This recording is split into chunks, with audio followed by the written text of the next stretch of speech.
Welcome to week 8 of the West Texas Friday Night Preview Show. I'm Stephen Orr, joined by Mark Finkner. And Mark, as we enter the second week of a lot of district races, a couple races going a little longer, some things are really jumbled up in a place or two, and there's some very critical, possibly district championship-like matchups tonight. Well, no question. I mean, when you talk 2-5-8-2, it's anybody's guess. I mean, just when you think a certain team is the front runner, then somebody else comes along. Right now, that's Paladuro and Amarillo. We'll see if that holds up. The 5A1 race, meanwhile, seems to be pretty clear cut. 2-6A, big one out there tonight. And among the smaller schools, man, we got some talking to do in the Panhandle between them and West Texas High. All right, when we come back, we'll have our big matchups on the board on this week's edition of the West Texas Friday Night Preview Show.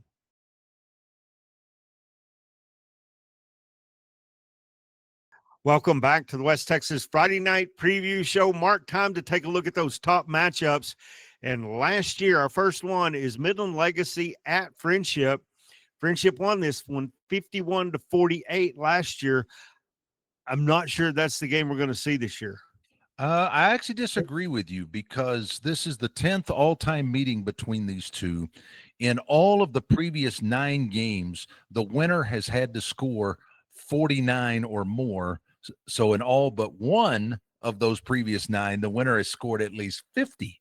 So I disagree with you. I think it's going to take a ton of points to win in this game. To me, this game comes down to whichever team can make about 2 stops per half, and they're going to be the ones that win it. Because I think these offenses, Friendship under Quade Ferris, starting to figure some things out. Legacy, obviously, with what they did against Central last week, putting up 58. I think the Rebels starting to figure some things out too. So, huge challenges for the 2 defensive coordinators in this one. I really think it's going to be another absolute shootout. First one to 50 may or may not win this week, but you've got to, you have to get into the 40s. And again, we've seen 63-56 in this series recently. And as we've mentioned, 50 plus almost every time out. You have got to me, mid 40s at an absolute minimum to have a chance to win in this game. Tascosa brings a 2-0 district record to Lubbock to take on the Monterey Plainsmen. They're 2-1 in district. Now, Monterey blew Tascosa out last year. Can the Tascosa defense do a better job this year? Can they keep it close or maybe even win that game? Well, I got to think right now Tascosa might be the slight favorite because since losing the back-to-back games to Cooper and Odessa Permian, they've rolled. Now, obviously, they've had 2 of the teams at the bottom of the district in Coronado and Lubbock High and put up 60+. But, again, the defense is what is key for Ken Plunk's team. Can they keep Monterey in check? Because Monterey – in 3 of their last, well, really you go 4 of their last 5 games, 42, 49, 21, 42, 56. They have put up a ton of points too, but both teams have played Coronado and Lubbock High. That's where both teams' 2 district wins are at. And you look at the margins, Tascosa wins bigger than Monterey. Now, you don't want to start score comparing too much, but I still go back. Monterey has got to be able to figure some things out defensively. This game won't be that high scoring. I don't anticipate this being a 56-28 type game, but I do think if Tascosa with the triple option gets into the 20s or 30, then I think the Rebels win this game. They go on the road to Lowry Field and win. But if Monterey can kind of keep Tascosa down, keep it 21-24, then I think Monterey's got a shot. Next game on the board, I think it's one of the most interesting games that we've got this week. Paladuro travels to take on Lubbock Cooper at home. Lubbock Cooper is 1-2 in district, Paladuro 2-0, and you and I not seeing exactly eye to eye on this one. I think the Dons have a good chance of going home 3-0. I'm not so sure about that because Paladuro has sat there. Yes, they beat Memorial and Wiley. Memorial may or may not be the team we thought. Wiley, we still think, even though at 4-3, we feel like, and of course the feelings change every week in this district, but we feel like Wiley's one of the top 3 teams along with Cooper and Paladuro, Abilene Cooper and Paladuro, but this is a spot that Lubbock Cooper has not been used to being in.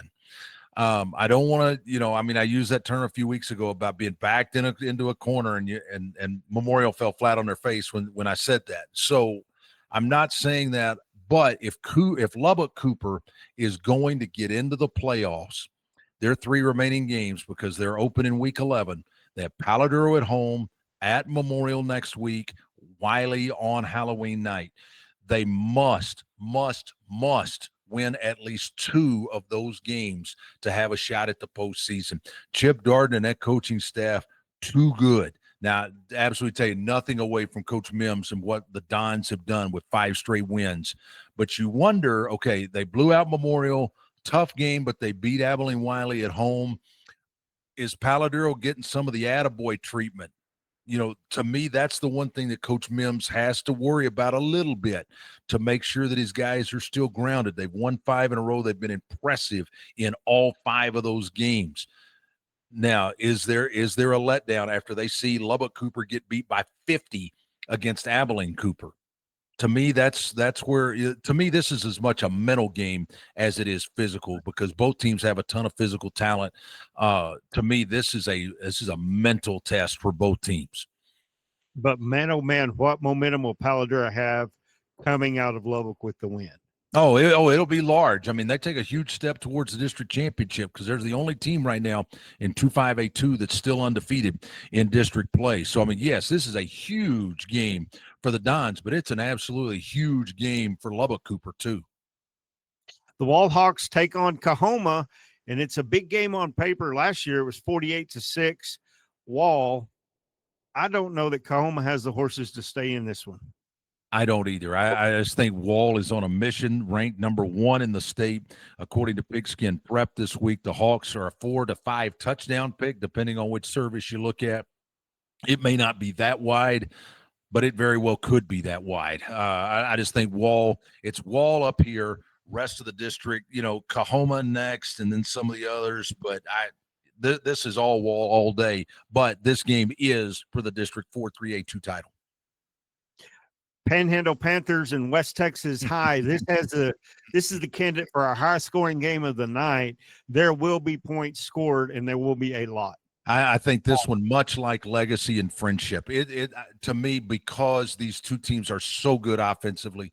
And again, we talked about this at the end of the scoreboard last Friday. It's not because their defenses are poor. It's because their offenses are so good that, again, this is going to be a game you got to get into the 40s to have a shot to win it, because surprisingly, all-time 40th meeting between these 2, and in fact, the winner has scored 60-plus in the last 6 meetings. Now, 5 of them have been wins by Panhandle. The one before that by West Texas High, they put up 77 the last time they beat the Panthers in 2019. Points aplenty, and you better get into the 40s or maybe even the 50s to have a shot to win. Likely a district championship game in our next one. Ozona travels to Sonora. Close rivalry. It's a 10-mile drive, and Christian Villarreal will not be stressed from riding the bus. No, 103rd all-time meeting between these 2. Man, but Sonora leads it, but man, Ozona feels like the pick here. I mean, undefeated, more than just the record. I mean, Ozona's looking at bigger and better things, but they got to get by Sonora to get it done. All right, when we come back, we'll have the best matchups in your area on the West Texas Friday Night Preview Show.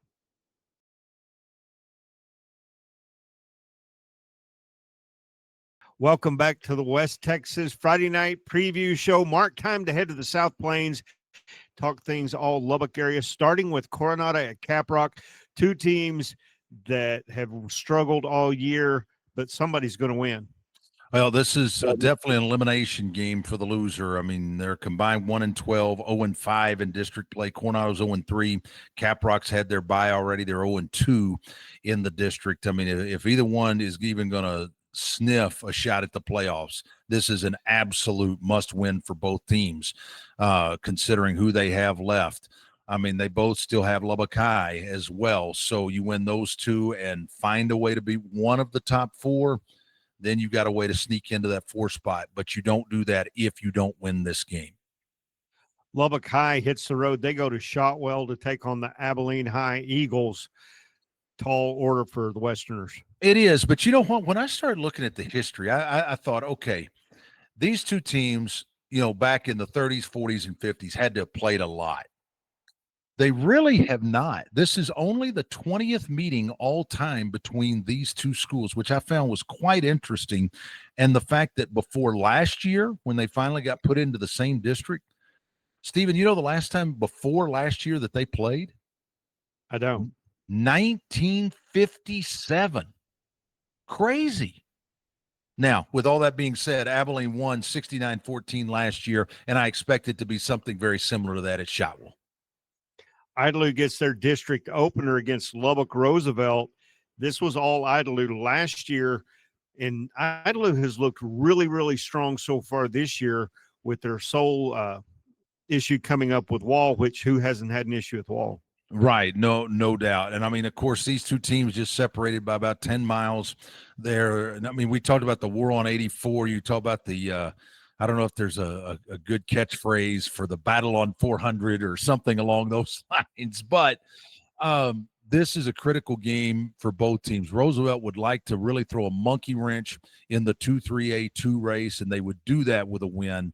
But I just feel like Clay White's team getting the bye, and now, after that game, I really feel like this is the spot for the Cats. Now, Stephen, before we get away, I do want to touch on a game that I kind of want your thoughts on here, and that's Abilene Cooper at Plainview. Considering what happened to Plainview last week against Legacy, now they're sitting in a spot where suddenly are they the odd man out again in the postseason? And does Cooper make the long road trip take care of business, or does Plainview come back and really throw a monkey wrench in because they do play better at home? I kind of want your thoughts there.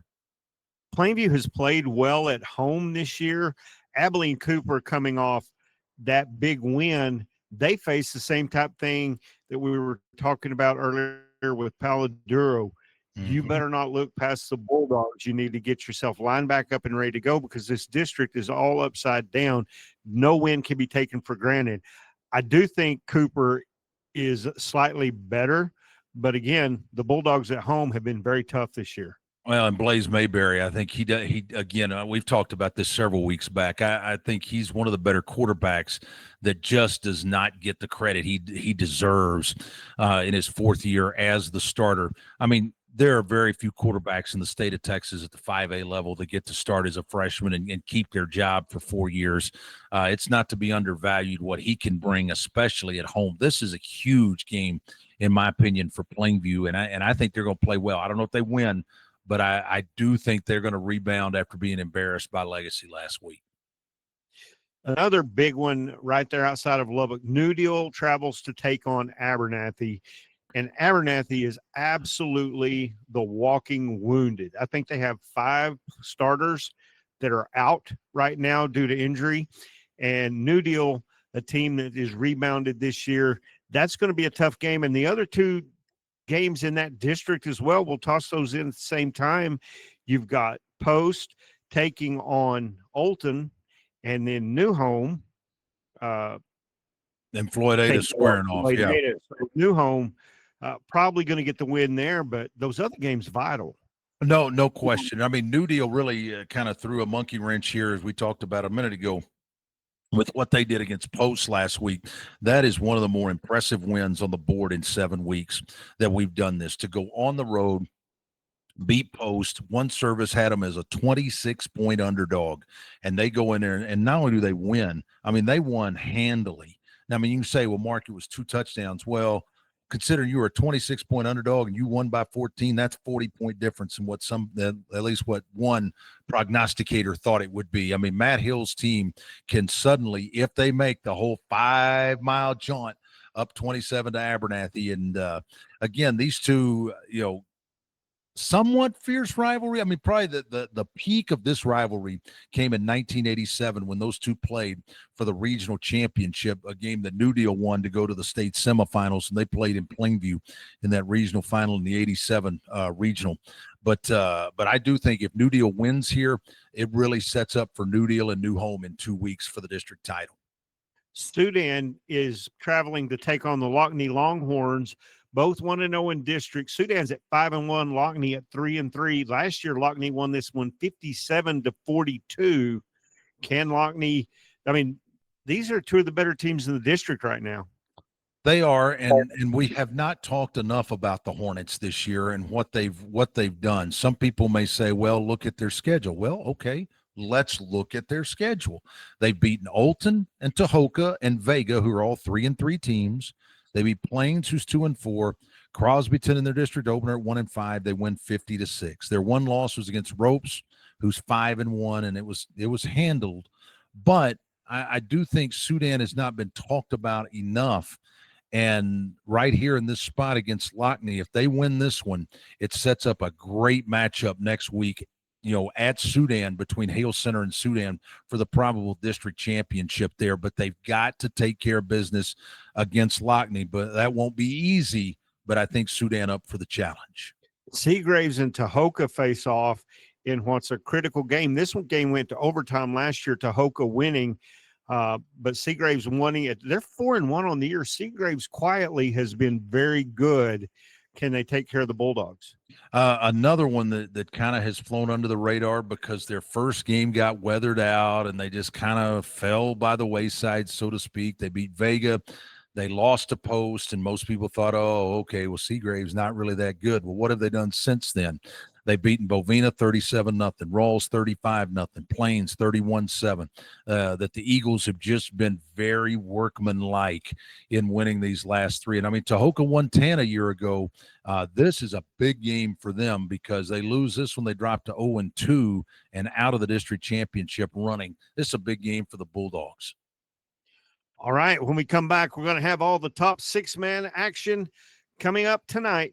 It's the West Texas Friday Night Preview Show.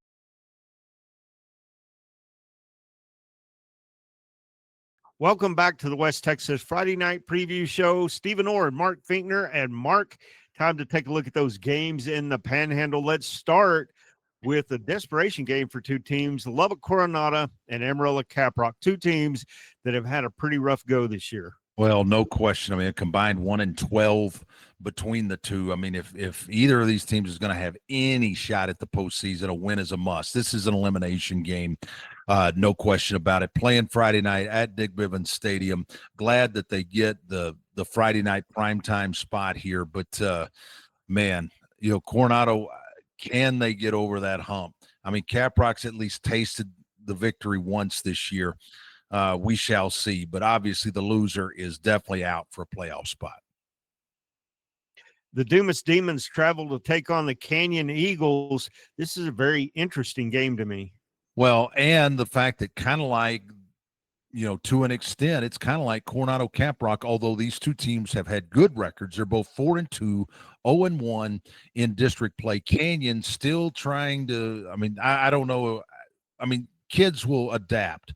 And with the coaching change there, with Coach Winfrey being asked to leave and Coach Lavorne coming in, and I thought Canyon High in that first half against West Plains played pretty good. They played close to even with them, and then West Plains just showed their dominance in the second half last week. This one the loser of this one, 0-2, and they got to win out just about to have a spot in the playoffs. They could probably still be the 4 seed at 2-3 in that district, but this is a big, big game for both teams. I kind of like the Demons in this spot, though. The Hereford Whitefaces host the Randall Raiders. Now they're both 1-0 in district, but Hereford's 2-4, Randall 5-1. So on paper it says Randall, right? They beat Dumas last Thursday, the more impressive win, obviously. Whereas Hereford, but they go on the road, they handle business against Pampa. It's not blowaway city, but it's not tight at the end. They won 31-14. So two teams that won comfortably last week, and the winner gets to 2-0. I mean, the prediction at the beginning of the year was West Plains 1, Randall 2. And I kind of have to sit in that spot right now. Now, if Adam Nairn's team does something well here and they pull an upset, then suddenly they put themselves in the spot for the number 2 spot in that district. I don't think anybody's beating West Plains, but if Hereford wins this one, I think the winner of this game could very well be the 2 seed out of 2-4A1.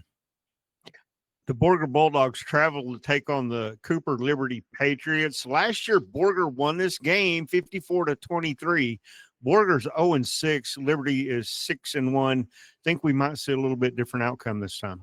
I think it's just going to be whatever Coach Sexton wants the score to be. I mean, Borger is amongst the lowest scoring teams in the West Texas Friday night footprint, just 51 points in 6 games. Man, it's just been a real rough go for the Bulldogs this season, and I think the revenge tour for the Patriots continues here.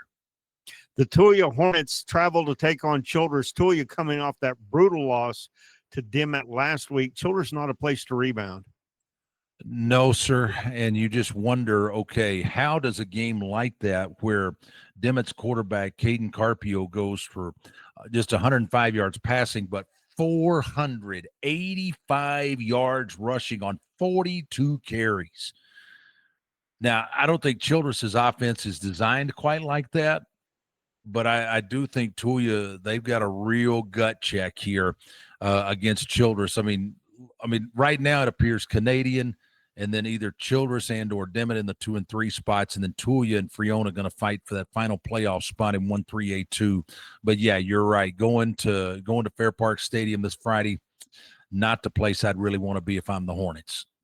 And you mentioned Friona. Friona hosts Canadian, and this was a 63-14 game last year. Friona really, really going to have to step up defensively. Well, they will, but remember, Canadian, they had the bye last week, and remember what happened to them 2 weeks ago, Stephen. They were riding high, 6th in the state, everything's going good, and they go to shallow water and they get thumped, 52-20. And they've had 2 weeks to sit on that, and I think Coach Cavalier has got their full attention. Again, I would not want to be a Friona Chieftain because I think Canadian going to come out with some real fire and vigor on Friday night, and this one may not be pretty either. I missed one we should have started with, and that's Muleshoe traveling to Littlefield to take on the Wildcats, coming off a tough loss last week to Slayton. Muleshoe's 3-4, Littlefield 6-1. This was a 55-51 win for Muleshoe last year.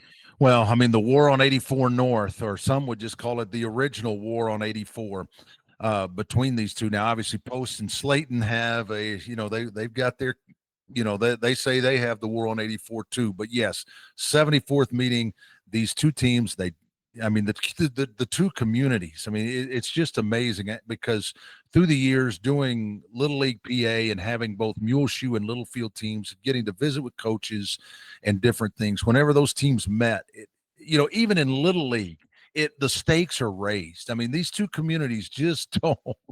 I mean, it's almost like oil and water. They just don't mix.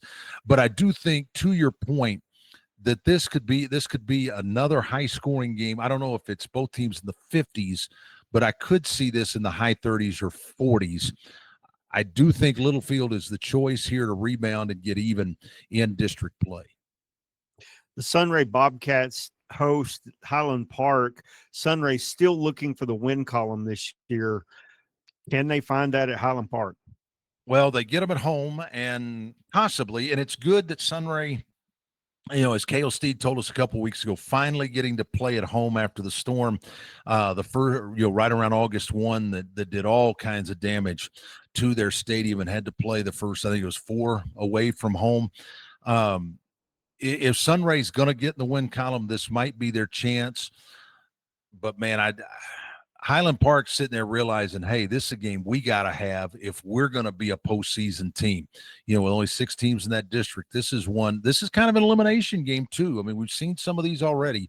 I tell you what, until Sunray actually proves it, it's amazing how far they've fallen so fast. And obviously we see that in high school athletics.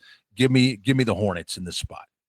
And finally, Gruber comes off a tough loss to Stratford last week. This week they take on Bovina at home. Should be just what the doctor ordered.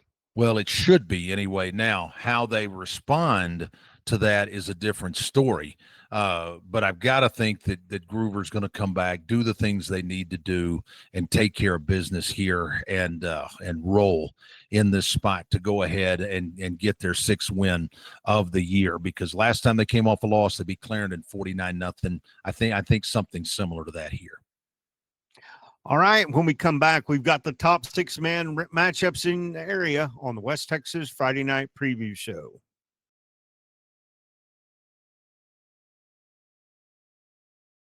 Welcome back to the West Texas Friday Night Preview Show. Mark, let's head down to the Wichita Falls area and start with a really interesting game. You've got Wichita Falls Memorial taking on Abilene Wiley in a huge game. Wiley's 2-1 on district play. Memorial is 0-2. Didn't see that coming. Last year, this was a very tough, high-scoring game, 45-42. Wiley gets the win. Memorial in desperate need of a district victory. Oh, that they are. You remember, Stephen, that game last year, Wiley kicked a field goal on the final play of the game from about 30, 35 yards out to win it, to win that game 45-42. But now playing, at Sandifer Stadium in Abilene, boy, Memorial, with who they've got left after this one tonight, they've got Lubbock Cooper at Plainview and then Legacy at the end. If they're going to make any kind of noise, this is one they got to have. But at the same time, Abilene Wiley, after a tough loss to Paladuro, they know they've got to keep up with Paladuro or as close as they can get, which means they got to win this one this week, because afterwards, Wiley's got open date, then at Lubbock Cooper and Plainview at home to close it out. So you would think on paper the schedule, could be slightly Wiley's way, but again, if Memorial wins this game, and it's not going to surprise me at all, if Coach Bendel's team gets up, they've had 2 weeks to sit there and stew on what happened to them against Paladuro. I expect this to be another game tight to the end. Burke Burnett makes the trip to Eagle Mountain. Burke Burnett's still looking for their first win of the year. Eagle Mountain sitting at 4-2. And I tell you what, for the Knights in their second year of existence, and Jeremy Mullins is the head coach.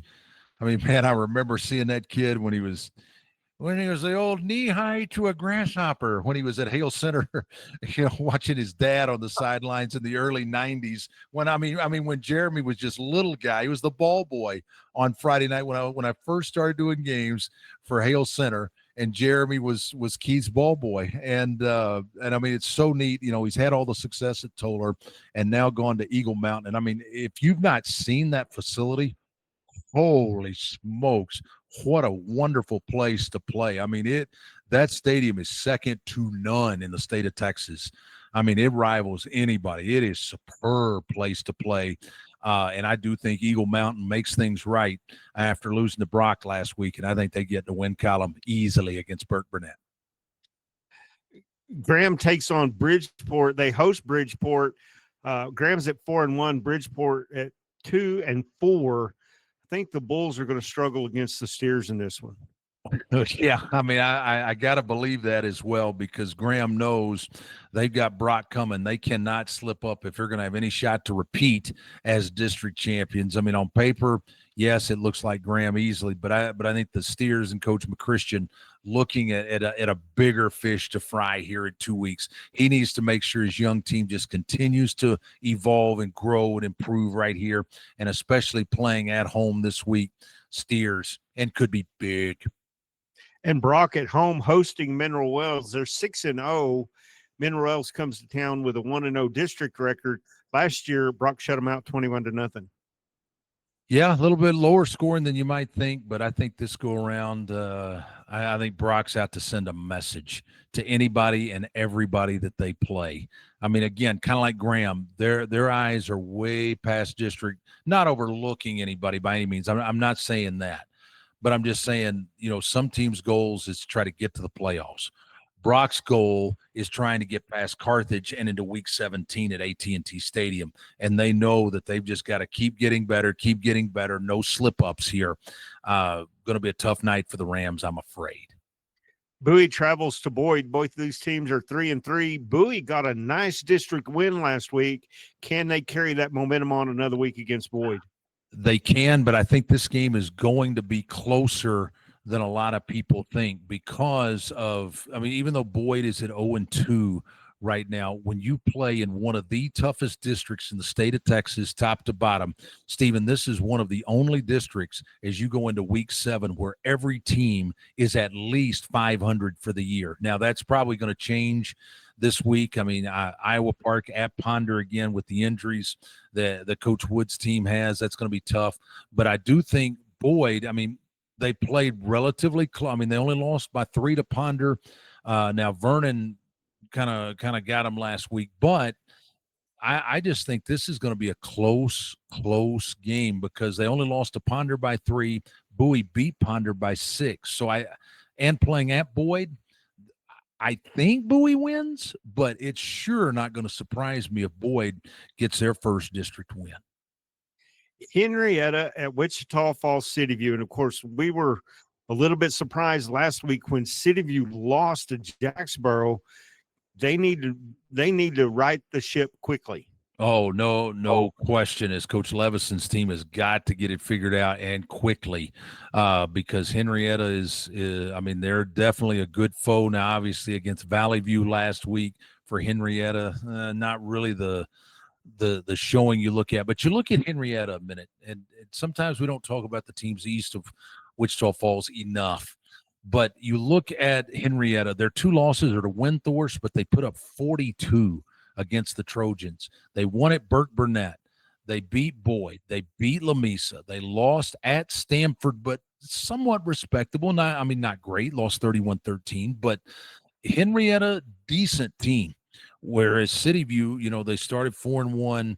They had the bye after that big win against Childress, and then Jacksboro gets them. I mean, if they're going to have any shot, because they've got to go to Holiday next week, does City View, this is an absolute must for them. And Holiday travels to Valley View. Valley View, one of the most desperately struggling teams in the state. Yeah, I mean, considering the fact that in 6 games, the Eagles have scored a grand total of 0 points. And, before people start trying to make fun of them or things like that, I mean, we knew that this was going to be a rebuild. They bring an alum back in to coach. I do nothing of the sort. And I'll bring this up to try to rub salt in any wound whatsoever. I appreciate the young men that are going out and competing right now. This is just a tough draw for Valley View. It's going to take them a while to get back into a position to contend. Now, with that being said, you think Holiday, man, they've got a lot of offense. They can score a ton of points. And yes, they can, because you look, and in their 5 wins, it's 43, 48, 51, 64, 52. And you're like, oh, okay, they'll score 77 or more. I don't think so, unless there's something under the surface there that we don't know about. I think Holiday going to hold a little something back here, Stephen, and maybe keep it very vanilla. I think this game's going to be more like a 42-0 kind of game, not absolute blowout. All right, when we come back, we're going to take a look at all the 6-man action on the West Texas Friday Night Preview Show.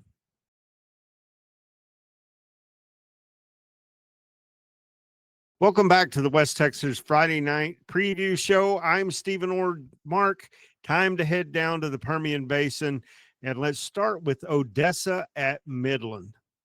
107th meeting all time between these two, tied for the 9th longest series in Texas high school football history. 74th straight year to play one another.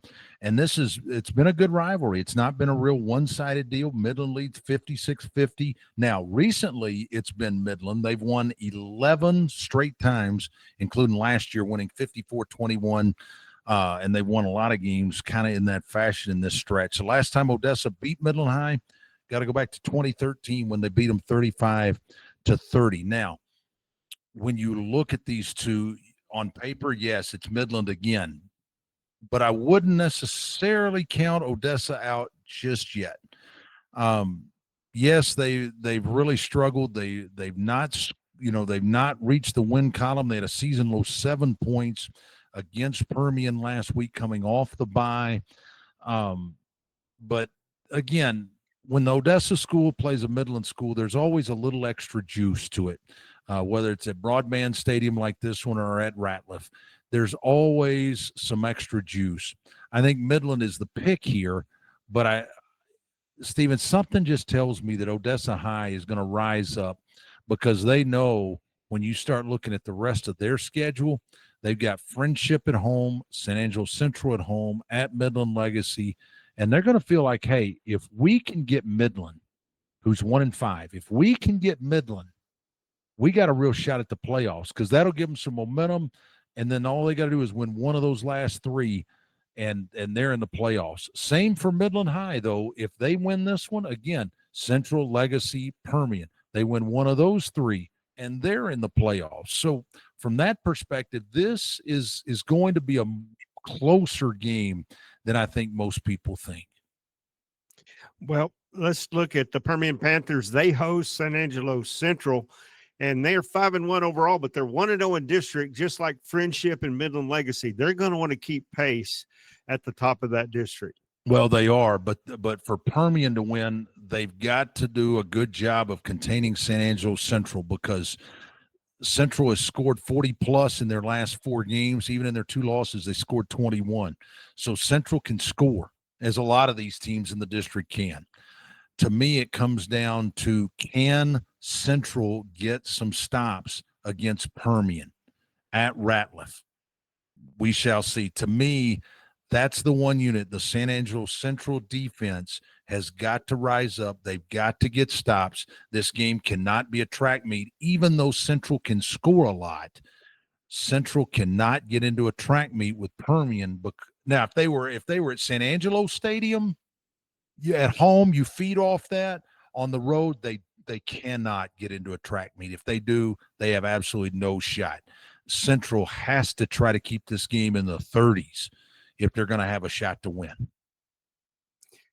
Greenwood hits the road with a perfect record to take on Monahans, who got their first win of the year. Bad news for the Lobos. Greenwood gets it done with defense. Oh, boy, do they. They are about as good as it comes. I mean, Greenwood, ranked way up there. As high as 3 in a poll this week. Coming off the bye, coming off that 20-point win against Cooper Liberty when they were both undefeated a couple of weeks back.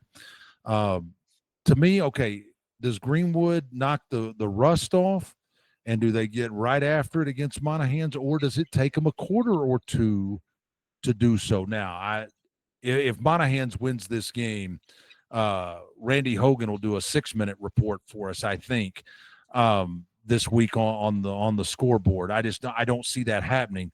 But to me, for Coach Hill, it's all about how quick do the Rangers knock the rust off and just continue to play the way that they've played, because only 3 teams have even reached double digits in 6 games against this Ranger defense. Snyder travels down to take on the Fort Stockton Panthers. Fort Stockton at 4-3 on the year. Snyder still hunting that first win. And I think they're going to be hunting it for another week. Even though in 2 of their last 3, Fort Stockton has scored either 0 or 7 in their 2 losses to Cooper Liberty and Seminole.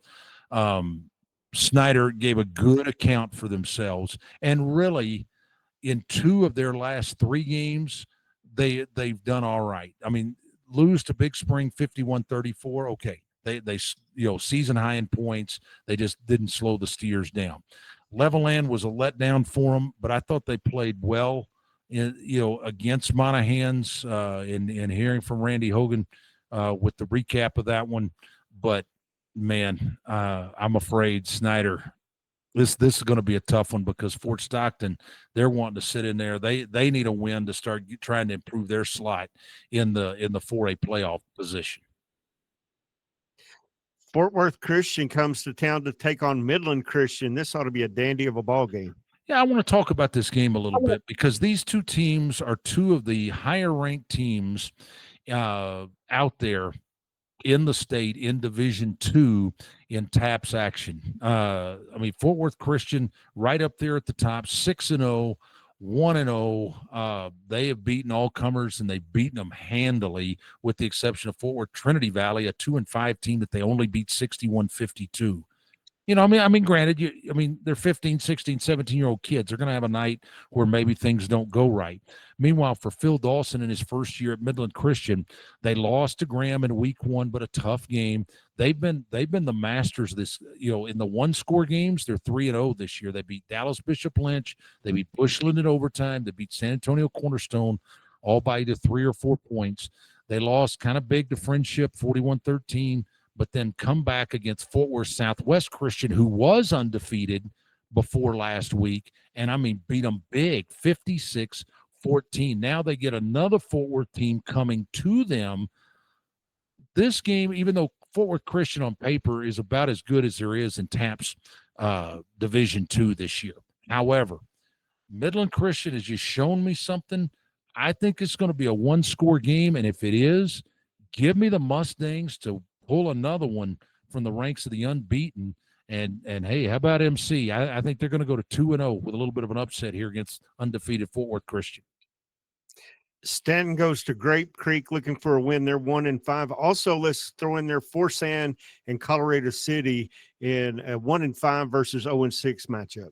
The Forsan Colorado City game is a elimination game there. The loser is out basically for a playoff spot, and they're going to play out the string. Whereas in the other matchup, when you're talking Grape Creek and Stanton, Stanton had the bye last week. Yeah, the Buffs have kind of struggled. I like what Grape Creek has done. I think they get their first win, and they're going to be right in there behind Wall and Coahoma, probably for the 3 seed out of 4-3-8-2. All right, when we come back, we've got more great matchups for you on the West Texas Friday Night Preview Show.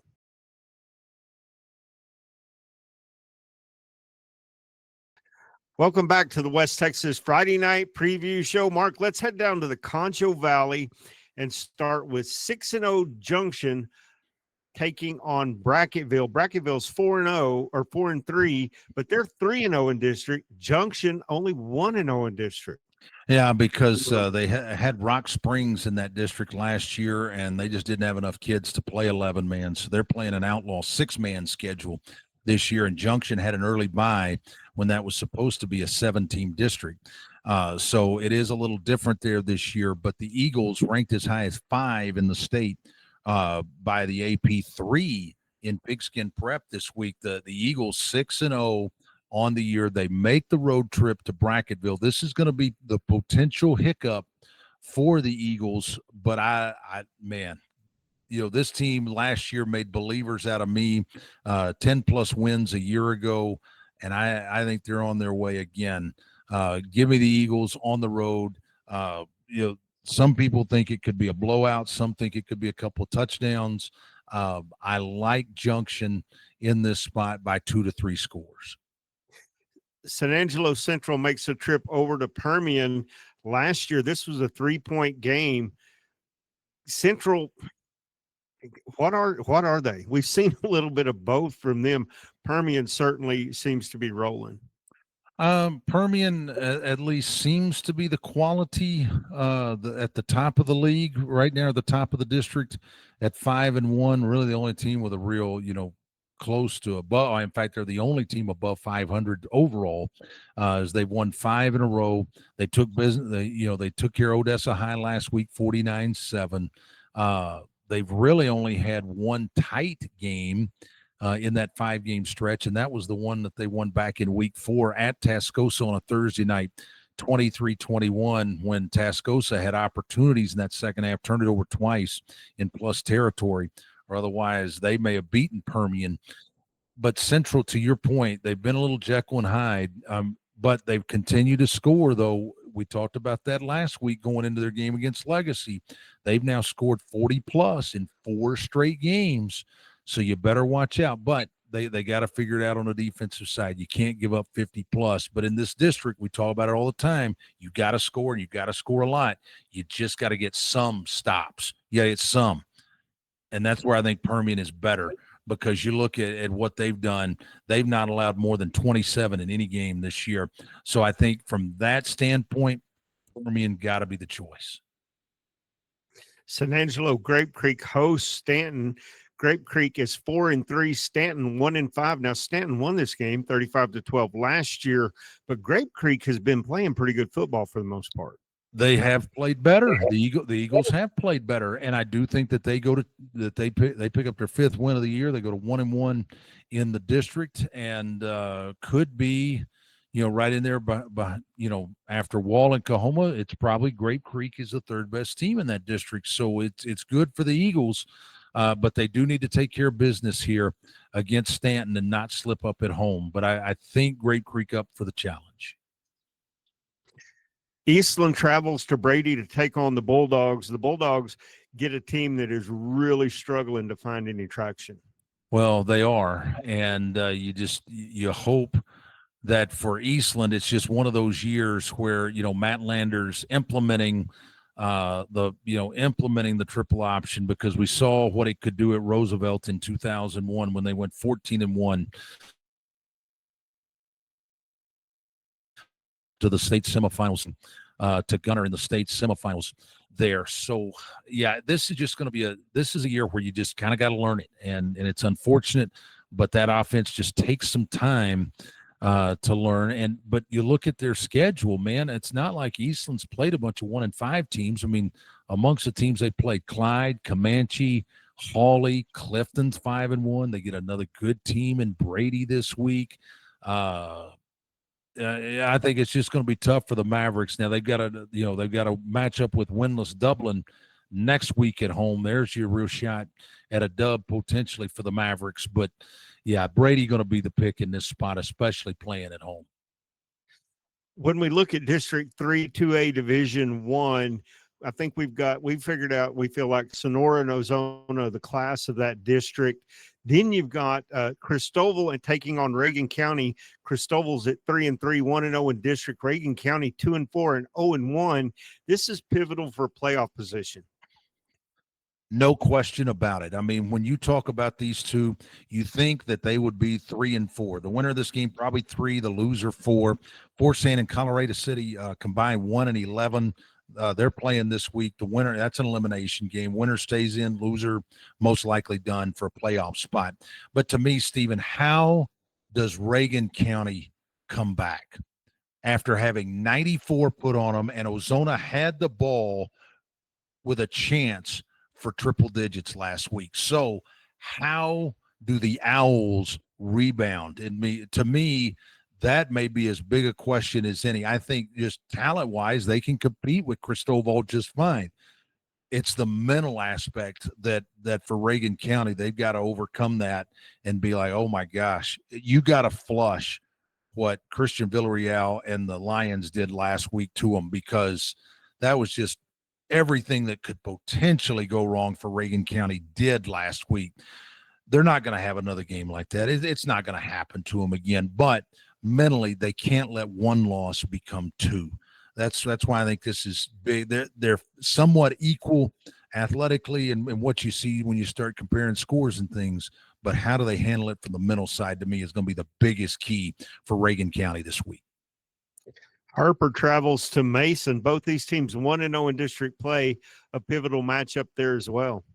Well, Mason trying to get to 70 straight district wins, 3rd longest streak in the state, only behind Aledo, who's won 130, I believe it's 132 in a row, and Newton has won 82 in a row. Then Mason at 69. And Stephen, in 17 all-time meetings with the Longhorns of Harper, how many times has Mason won in 17 previous meetings? All of them? That is the correct answer. All of them, all 17 of them. In fact, in the last 10, they've won the last 14 actually by 40 plus. Now, I don't know if that happens again or not, but I do think Mason playing at the Puncher Dome, I think they take care of business here. Sterling City's 1-5. They host El Dorado, who's 3-3. I feel like Sterling City's struggled most of the year. They're really going to have to find some answers against El Dorado. Kind of like we talk about with Eastland, with Keelan Luker wanting to implement definitely more of a spread passing type offense this year. It's going to be, again, like Eastland, you're having to learn a whole different system, a different style of play, all of that. It's just going to take a year or two for them to get there. So I do think El Dorado will handle this one. All right. When we come back, we're going to have more great matchups for you here on the West Texas Friday Night Preview Show.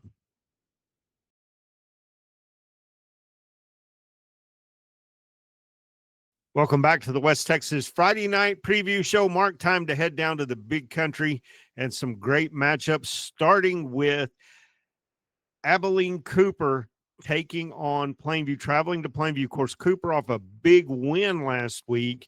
Plainview off a very deflating loss to Midland Legacy or Wichita Falls Legacy. I don't know, though. Plainview's been playing good at home all year long. And Cooper needs to be very careful not to look past that to things that are further down the line.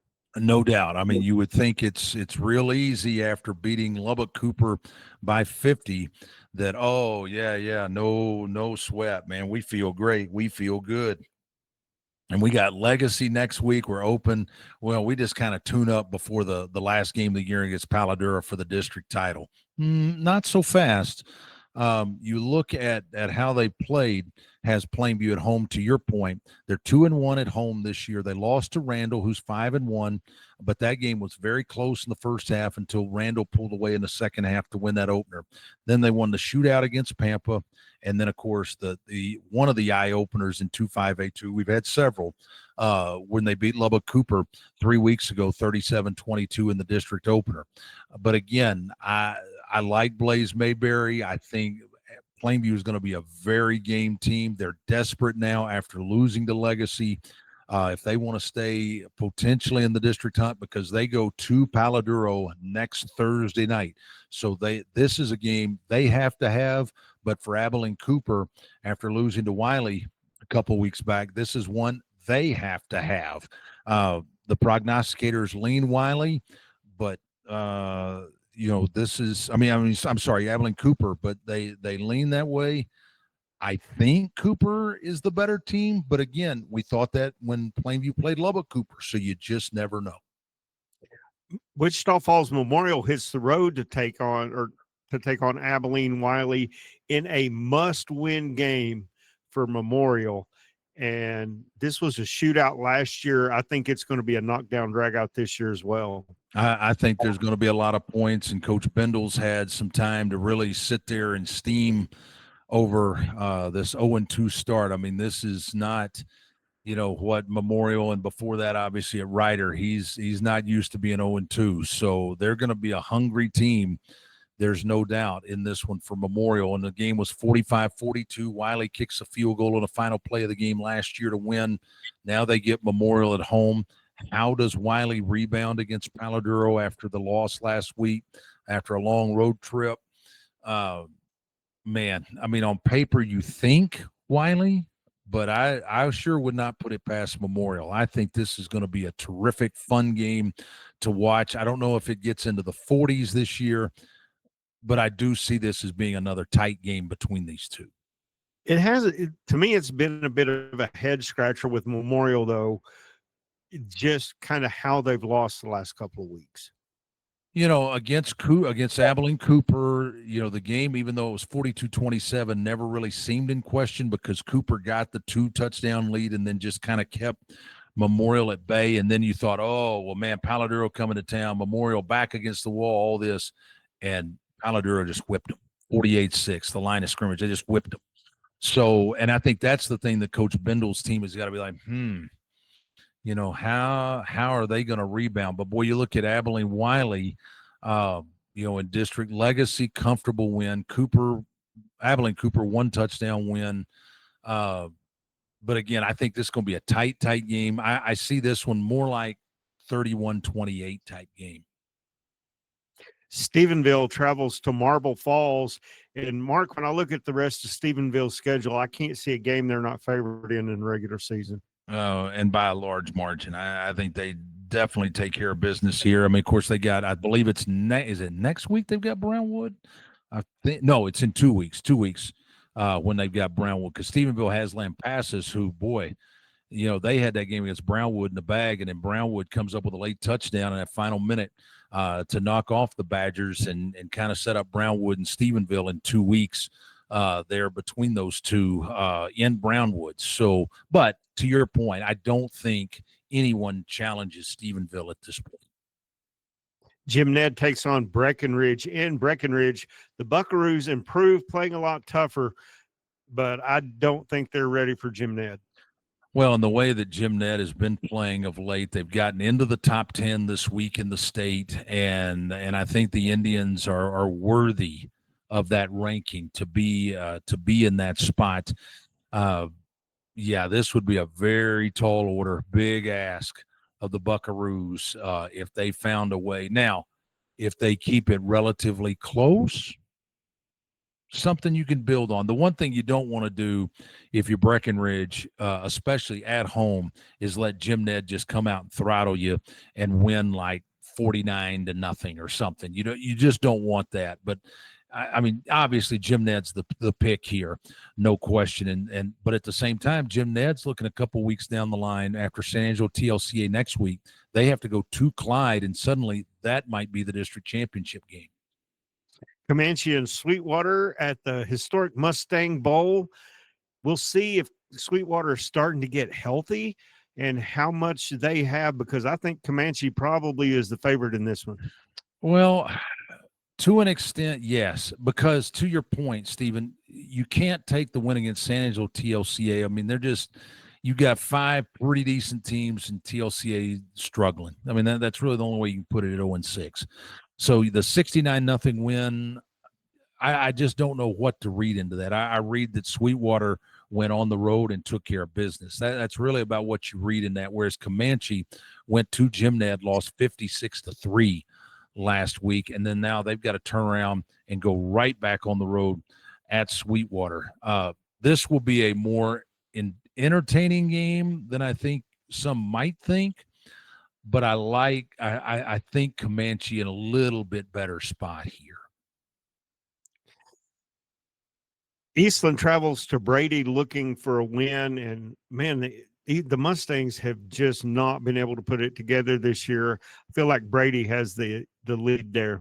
Oh, no doubt about it. Hey, Stephen, before we get out of here, because I know we're almost out, let's talk Anson and Stanford right quick in that 4-2-A-1, because the loser of this game, after they both lost last week to Hawley and Cisco respectively, the loser goes to 0-2 playing at Stanford.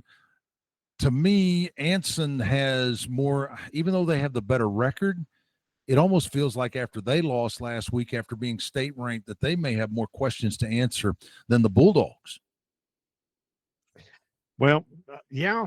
And that's, we were looking at that game being a little bit different as far as records, but still a great game there. When we come back, we're going to take a look at more great matchups on the West Texas Friday Night Preview Show.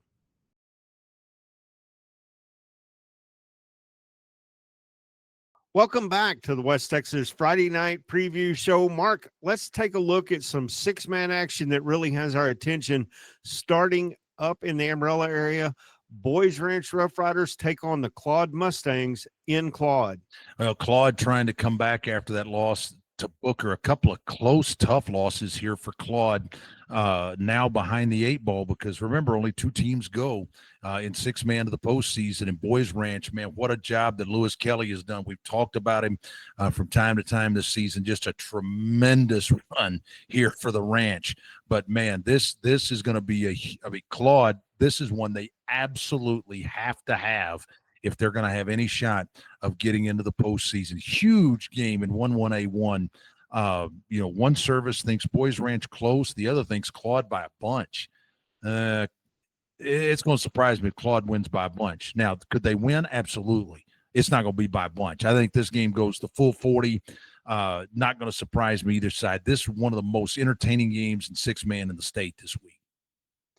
Westbrook takes on Ira. And Yeah, Westbrook back in the top 5 by Pigskin Prep at number 5. The Wildcats starting to really start figuring some things out. They're in District 8 or 7-1A1, and they get Ira, who's had a nice year to this point at 4-2. But again, Westbrook is the top dog until you knock them off. Give me the Wildcats. Short road trip to Ira, and they take care of business. Your Petersburg Buffaloes take on the Silverton Owls in Silverton, and a vital game in this district. Well, it is, and the fact that both teams start district with a win. Now, the best team in 5-1A1 may be the team without a win yet, and that's Valley. They go to Lorenzo in that other game. But to your point, Pete and Silverton, because we talked about Valley's great schedule already this year, but the winner of this game could very easily be the number 2 team out of District 5-1A1. And, I mean, hey, if they beat Valley, they set themselves up for a district championship. But to get there, this is one of those where both teams absolutely, this is a must-win for both if they want to get into the postseason. Now, that district next to them, you're looking at Newcastle, you're looking at Bryson, you're looking at Perrin Witt, 3 pretty good football teams in 6-1A1 that 5-1A1 is going to have to contend with in by district, but you'll worry about that if and or when you get there. But this is a big one for the Buffs and the Owls. Petersburg leads the all-time series 13-4 against Silverton. 7-0 Menard travels to Medina, who's sitting there at 6-1. Last year, Menard took this one 80-57. What a great game, and I'm not sure one that we would have circled when we started this season 8 weeks ago. No, absolutely not. But boy, what the Yellow Jackets have done at 7-0, Medina right in there at 6-1. This is going to be all kinds of fun. If it were at Menard, I'd say Menard pretty easy. But having to go to Medina, tight. I think this is another one that goes the full 40, and this is one that, to me, Steven, because of how these teams have been able to score, you better get into the 70s, I think, to have a chance to win this game. I love this one too.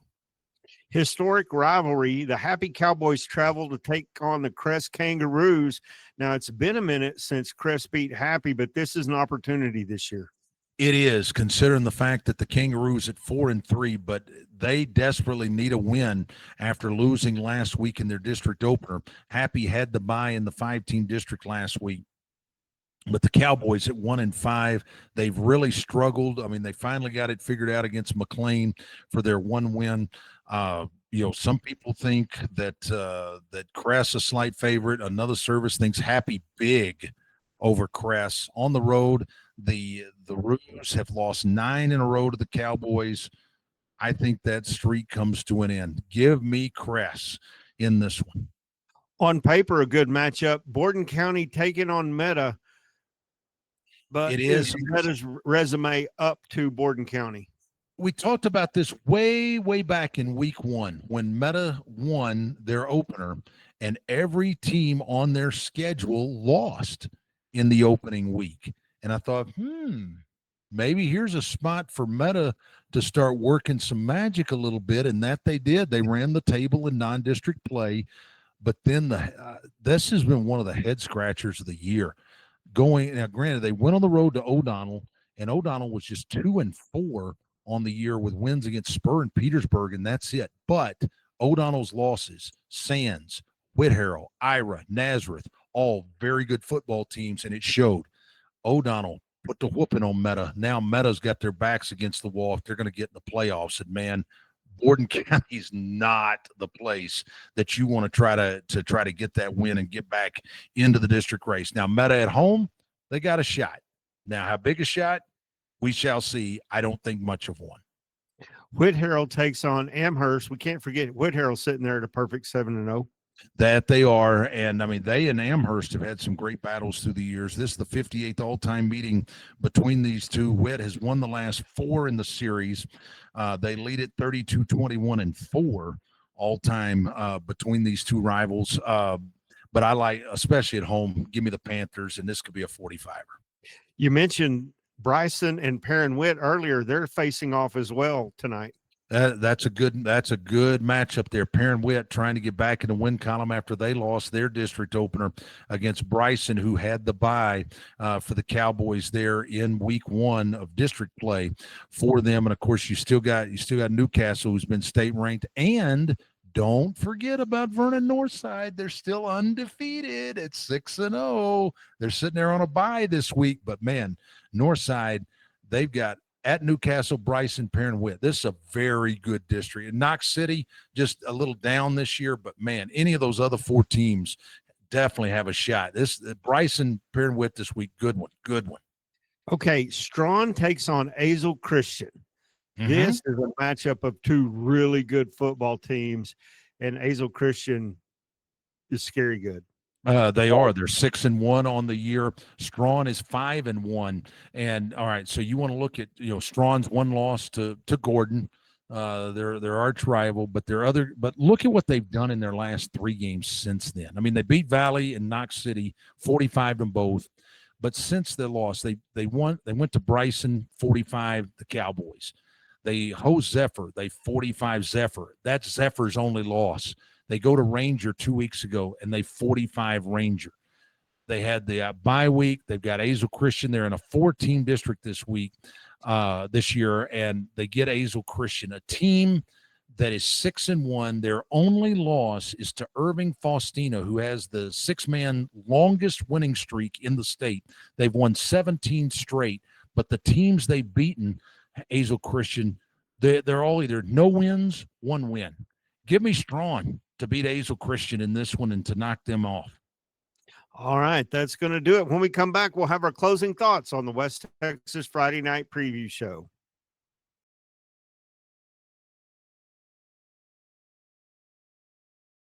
Welcome back to the West Texas Friday Night Preview Show. Mark, a couple of people we want to call out. One, Aiden Carpio, last week rushing as a quarterback for 485 yards. Yeah, and Dimmitt's 70-54 win over Tulia. Caden Carpio, 42 carries, 485, 7 tutties, threw for 105 and a touchdown, has won 590 yards of total offense. Yeah, he's state player of the week worthy there. And Christian Villarreal at Ozona. I mean, the fact that he's already over 2,000 yards rushing, if he stays on this pace and Ozona looks to be to the second round of the playoffs, he could eclipse the Sugarland Express, Kenneth Hall, who passed away earlier this year. Does his rushing record fall by the way of Christian Villarreal? 4,045 yards. Keep that in mind. All right, that's going to do it for this week. We'll see you Friday night at 10 on West Texas Friday Night Scoreboard Show.